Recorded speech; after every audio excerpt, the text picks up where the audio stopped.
Louisiana beer reviews. Here we are at about 7:50 a.m. and we're looking at Southern Prohibition Brewing's 2015 IPA. It says piney and dank, 7.7% alcohol.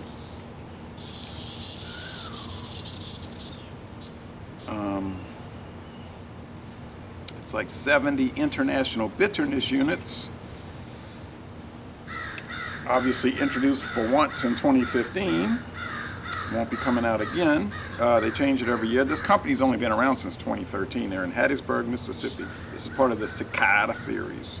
You may hear cicadas while I'm doing this video. The air's running right now, the air conditioner. You hear the compressor. I don't know. I don't understand these people. They always want to use these like magical symbols. They must think that there's some kind of like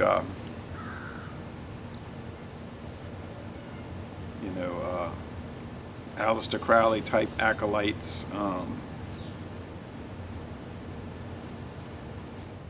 but you know, if they play with magic, they might get more than they bargained for.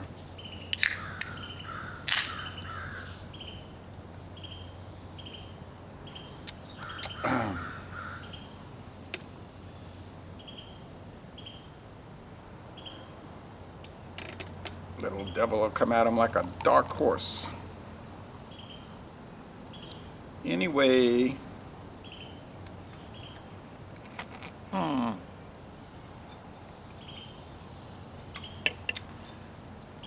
you know, 7.7% alcohol.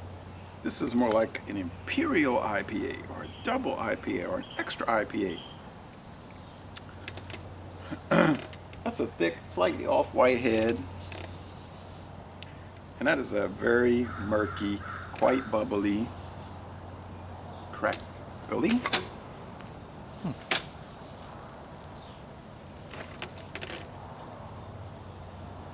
Deal going on. Don't see any chunks, sediment chunks, so the sediment is very powdery. Most of what I've had from this company has been pretty good. Some of it is a little bit ho-hum.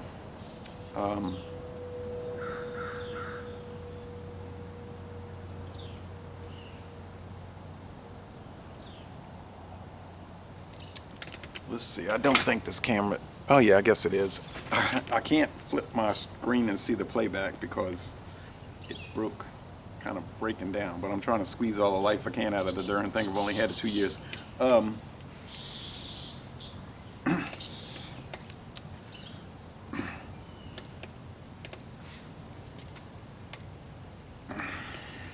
Like John Sharon said, you know, you ever notice that all these IPAs taste the same? More or less. I said, yeah, I've noticed that. It's hop resin, which people will describe as piney oftentimes. A pine oil. That's not really what it is, but if you're someone who's not familiar with hop oil and India Pale Ales and extra IPAs, it might be difficult for you to grasp it. But I think most people that watch these videos have had strong IPAs, do drink them, and know what I'm talking about. So it gets to the point where you don't really need to describe it so intricately because people will say, I know how that is. I know the oiliness and the stickiness and etc. So it's a little sweet, a little bready in the aroma. It is not anything that is like an exceptional in the sense that you haven't been there before, but it's what it is good. Now you say, well, how does it compare against the old baseline Sierra Nevada Torpedo? Well, I can't say it smells any better or worse. You could probably fool people and tell them it is Torpedo, although I think Torpedo is a lot darker in the appearance, that's for sure. So they might think it's Stone IPA. Yeah, it's very hoppy, very hoppy. It's like the hop oil, the pine, the white bread, the bitterness, which is not really that strong right here now at 70 IBUs, but I think, you know, if you drink on these, you drink them down, the bitterness starts to set in. So it does become more bitter as you go. The mouthfeel is pretty heavy. It's like a medium to heavy mouthfeel. This is almost like chewable. Chewy. The finish is a little puckering. Not like real easygoing, although it's not particularly harsh. They're not, but they don't make claims like, you know, like some of these beer companies, you won't be able to handle it. This beer is probably too strong for you, and all that kind of stuff. They're just saying, nah, it's an IPA. We change them up every year. It's pretty strong. You probably like it, stuff like that. And then all the magical stuff. You'll be transported into, you know, a world of evil or whatever they're trying to portray. Or magic, or mystery, Mysterio. I shouldn't really rip on them like that, but hey, you put it on the label, so hey, you better be ready.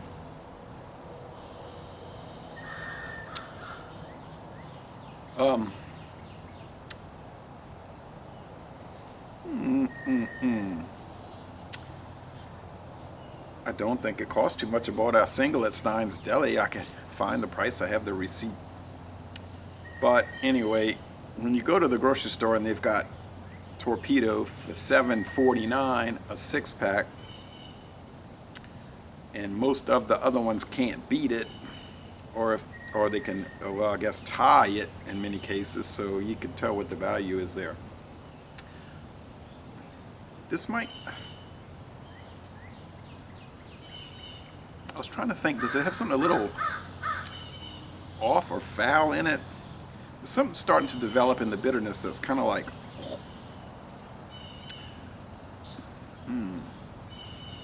I don't want to say rotten. There's something rotten in Hattiesburg. That isn't too pleasant. I never got it. I almost said Torpedo again. That had these little rotten notes. I don't know. Something's wrong there, but I don't know. Well, that is developing. It's not like spurled, as people say. I'll say it's an A-. It's excellent at the lower end. I think I want to be wary not to nitpick it.